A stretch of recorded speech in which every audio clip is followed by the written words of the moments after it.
Nomor dua, yang teman-teman Meruf juga ingin saya angkat, yang jarang sekali dibicarakan di seminar-seminar atau talk show atau motivasi show, adalah kegemaran saya membaca.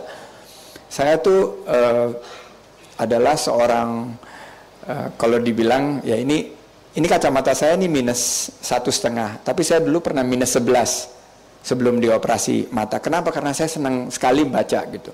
Setiap hari saya selalu sempatkan membaca buku di malam hari. Saya alokasikan waktu 1 jam untuk baca buku. Dan baca buku itu buku yang menginspirasi dan memberi motivasi kepada saya.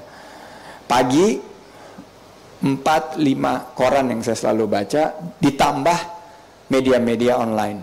Jadi teman-teman di kantor itu bilang, Sandi ini tong sampahnya informasi. Jadi informasi dari manapun saya serap gitu. Semua email saya baca, semua surat yang datang saya baca. Jadi saya itu menggemari membaca itu dari kecil juga. Dan buku-buku yang saya baca itu mulai dari buku-buku cerita sampai buku-buku textbook dan lain-lain, itu semua saya kumpulkan sampai sekarang gitu loh. Nah, kegemaran membaca itu ternyata menurut studi daripada Harvard, bahwa pengusaha yang sukses itu ternyata memiliki hobi yang sama, yaitu hobi baca.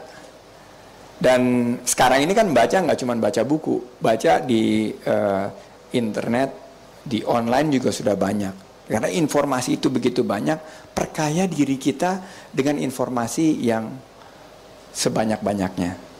Dan kalau bisa kita tidak tahu, kita selalu bertanya. Karena informasi itu adalah kunci kesuksesan dan kunci kemenangan kita dalam pertarungan di era globalisasi ini. Jadi dapatkan informasi sebanyak mungkin. Dengan informasi yang sebanyak mungkin dan dengan membaca itu, saya yakin kita mampu berada paling tidak 20 atau 30% di depan daripada pesaing-pesaing kita. Karena hidup ini penuh persaingan.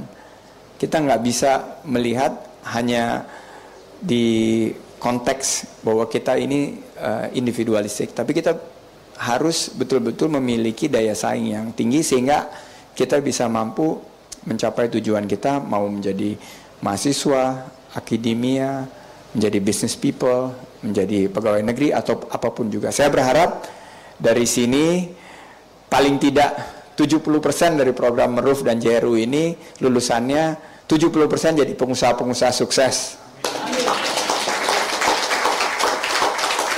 Dua yang saya ingin share, kerja keras dan gemar membaca.